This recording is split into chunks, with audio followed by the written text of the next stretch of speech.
Welcome to Magical Curiosities, my fellow mer people. We're going to make a mermaid egg today, and it is pretty cool because you can actually use a plastic egg with this, and you can open it.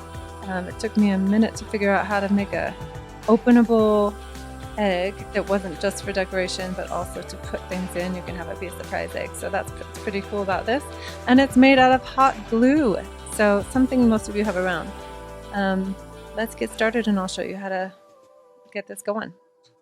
Well, first of all, let me tell you some things that I learned on my first two that I really was unhappy with that I suggest not to do. I made this small one and the pink one out of clear hot glue, like the regular kind that you would normally get. And it was really hard to paint. It really is just so much easier if you get black glue. I really suggest it. And you see this tool here, when I was doing it, used that tool and it made the scales far more scoopy looking, and I think they look kind of like a pine cone. So you can do that, but if you like that look, but I liked them a little more flat. So that's a couple things. Also, I suggest doing the shells at the end and not at the beginning, which I learned after doing it wrong 2 times. And it'll look a lot better if the shells are kind of grouped all together instead of scattered like they're on that pink one. Let's start by getting our supplies together. You're going to want a hot glue gun. Like I said, an adjustable glue gun would be best. You want to have it mostly at a low temperature for this project. We're going to want black hot glue, or if you're doing a light colored one, white hot glue. Either one is going to be better than clear hot glue. And then you get some water, like a bowl full of water, and a spray bottle as well could help. And I have like a silicone fingertip if you want to protect your finger. Which would be a good idea if you're worried about burning yourself, or like a ball tool or even a silicone clay tool might work if you get it wet enough to not stick on the hot glue. I found that my finger was the thing that was the easiest to work with, maybe just because I can feel better with it, but you really got to be careful not to burn yourself. So with your low temperature hot glue, you just put a little squirt on where you want to make your scale, and you push it down after getting your finger wet, and you get that hot glue completely saturated in water so that the outside is cool and then the inside of the glue is soft, so you're able to kind of mold it without it sticking to your finger. The key is really to have it wet. If you're just going to use your finger, you want to like drop a drop of water on it before you touch it all the way. If you're going to use a spray bottle, that should saturate it well enough too if it's at low enough temperature. If you have it at a really high temperature, it's just going to like drip all over, and also you might burn your finger and it will stick. Your finger will stick if it's hotter, so you want it at that lower temperature. If you get it at a really low temperature and you've had it turned off for a while, then it won't stick to the other glue and to the egg, so don't keep it too low if you're doing the on and off method with a high temp glue gun like I am, then be careful not to get it too low. Also, I found that having a glitter egg is really a bad idea. This glitter was getting everywhere, and the glitter actually made it harder for the glue to stick onto the egg than just a plain shiny plastic egg would actually, just because I don't even know why, but it's just not a great idea. Don't use the glitter egg. So when you're doing the scales, you want to start with maybe 3 or 4 at the bottom, little circles, and then do a few more around that at each row of scales. And it won't be exactly every other scale like you do in the window between the crack, like I'm doing here, because it grows. But once you get to the middle, you can do every other one like that, and about the same amount of scales for each row around the middle until it starts getting smaller again. Then you have to kind of just put them randomly wherever. I'm doing kind of like really close to the edge half scales so that when they overlap, it looks like there's no gap. And then also you can not have any glue on the part where it closes, or else it won't close all the way. So I'm starting on the next part of the egg, and you want to make sure your scales go down the same direction as the other scales, the other part of the egg, so that they just blend together and you can't see the crack. And you're going to want to get your left, if you're right-handed, you want to get your left finger wet and put it behind where you're doing it so that you can kind of let that scale or scallop pattern go over the edge. And that's what's going to make it so you can't see the gap between the two halves of the egg. So that's the probably most important little tip here on shaping those scales. And I am trying not to make my scales too scoopy or too spoony. I'm trying to flatten them pretty well, but my fingerprints do show up really well. So that is one of the drawbacks of using your finger instead of a silicone tool or a metal ball tool or something like that. When you get to the top, you're going to get smaller. They won't be in each crack like that anymore, but you just kind of do a few. And at the very, very top, you're going to want to do, one and then cool it down and press it into shape, then another. Don't do multiple at a time because you don't want them to blend in together. You want each scale on top to look separate. So you got to do one, let it cool, two, let it cool, three, let it cool, and then you're done with the top. So now we're done with our shaping our scales, and I have all of these fingerprints on the scales that I didn't really like the look of. So I wanted to try to get rid of those with a heat gun. So I got a heat gun and I got a spray bottle, and I'm just flashing it really quick with the heat gun, but I don't want to get so much that the scales start to melt in together. So I'm spraying it as soon as it starts to look like it's the fingerprints are melted. Just be extra careful that you don't melt the scales off, because it could easily be overheated and you could start getting drips of glue instead of having those scales that you spent a couple hours making. So be careful about that. And of course, you could use, instead of a spray bottle, you could use a canister of air, like the kind that you would dust your keyboard with. That would cool it down real quick, the top layer of glue.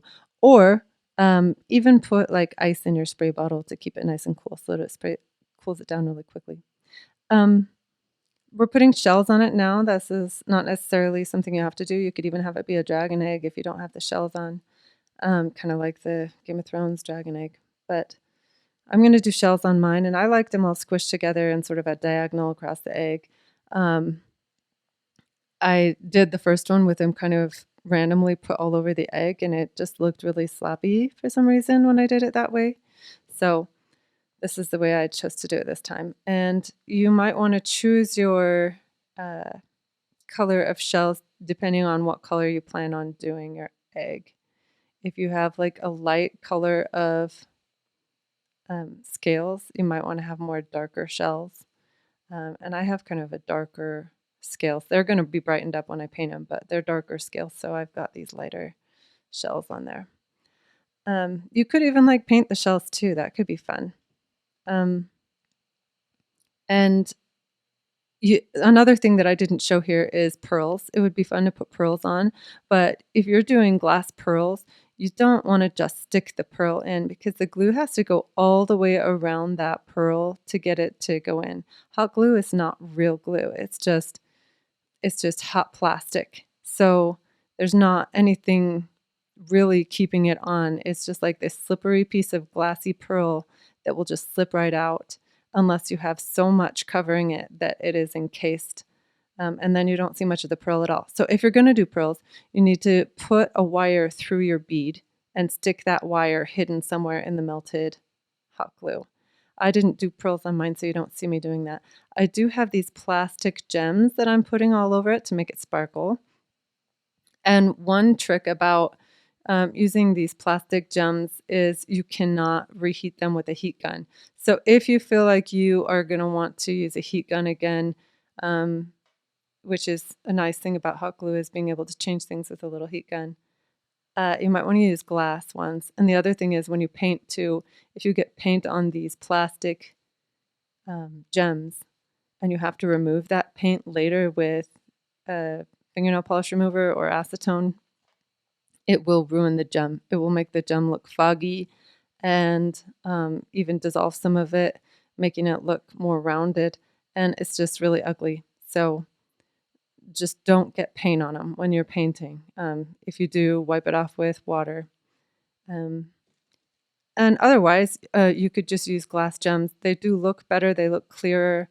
They're more expensive though. So if you're using large ones like this, glass ones are going to be pretty pricey. And I'm just doing this for my 5-year-old, so I decided to go with the plastic gems for this one. I might do it differently for my shop. So just make sure that the shells and the gems have enough of a lip that they don't fall off, like a bezel, like when you have a necklace and it's a stone that's got a bezel around it, the lip comes up around it enough that it doesn't fall off. Or with the shells, kind of like a prong or something.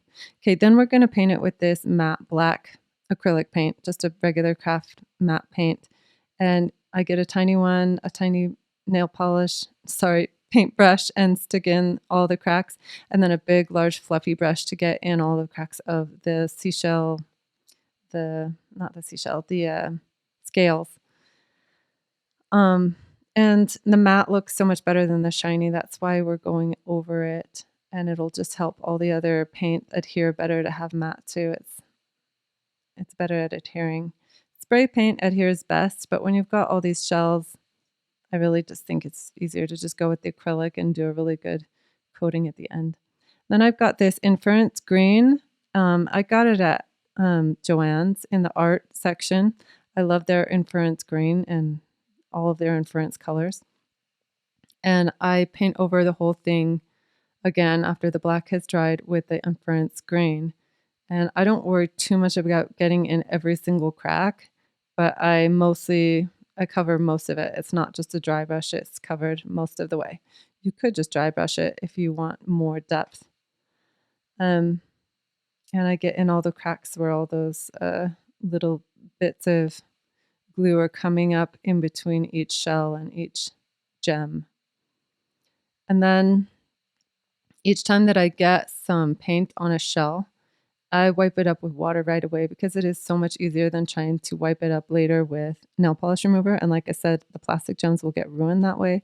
And many of the shells, like especially the white shells, just never really come clean with nail polish remover.